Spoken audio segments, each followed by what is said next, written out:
fear is a tool. But when that light hits the sky,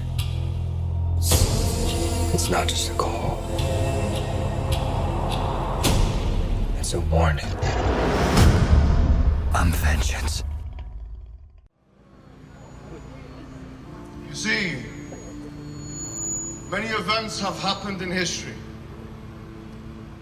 that we look back at now and we realize we could have changed if things had been different. Isn't it very, very interesting that we are living in a time where such an event is happening now, and it is happening to a people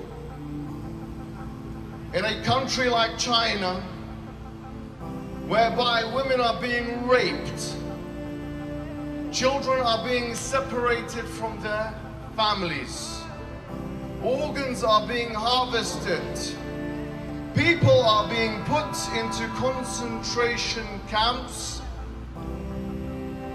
And did they think that we were just going to stand idly by? I want to tell the Chinese government and the Chinese Communist Party one thing. I want to tell you directly, you may be able to manipulate governments, but you cannot manipulate the millions of Muslims around the world. Did you think that you are going to have a minority group in your country, persecute them in the way that you are persecuting them, deal with them in the way that you are dealing with them, and that we were not going to get involved? Do you think that if you start war, if you start a war with the Uyghurs, that you have not started a war with the Muslims? I tell the Chinese today, with all vehemency and all vigor, you have started a war with the Muslims, and we will not live or die until we become victorious in this war. Look at them now. Look at them looking at me. What are you looking at? My question is, what the hell are you looking at?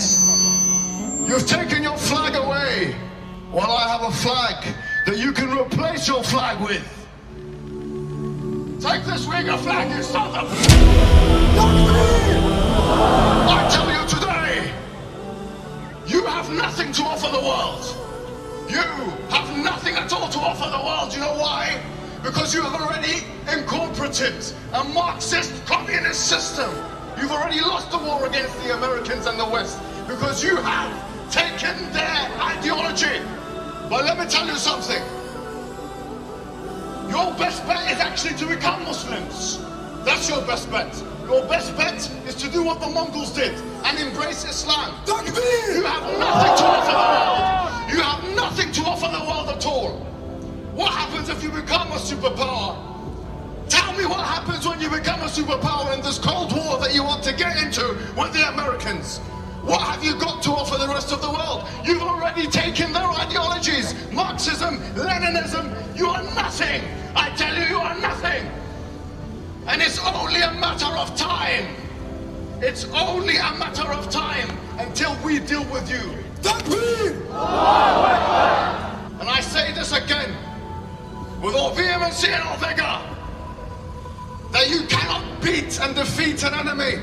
That when they look at the barrel, the bottom of the barrel of the gun, they see paradise.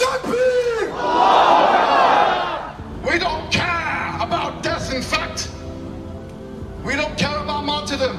Please make us martyrs. You cannot beat us. We're the unbeatable enemy.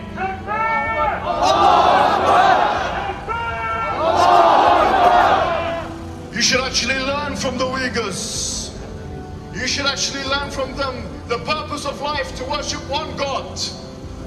You should learn from them not to worship statues. And I tell you today that you may be taken off La ilaha illallah from the tops of the masjids and replacing it with your communist flag, the flag of your ideological masters. But taking it off the masjid does not mean taking it out of the hearts of the believers. So I tell you once and again, it's only a matter of time.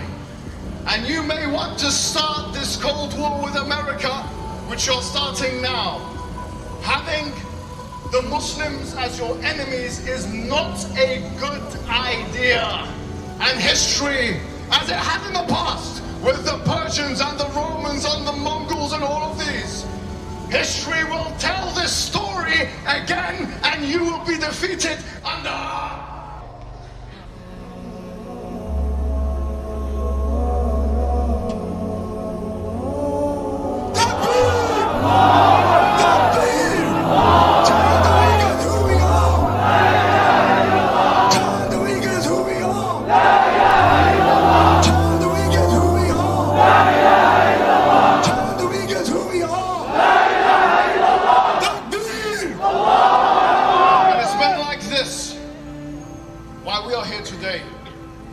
المسلم للمسلم كالجسد الواحد.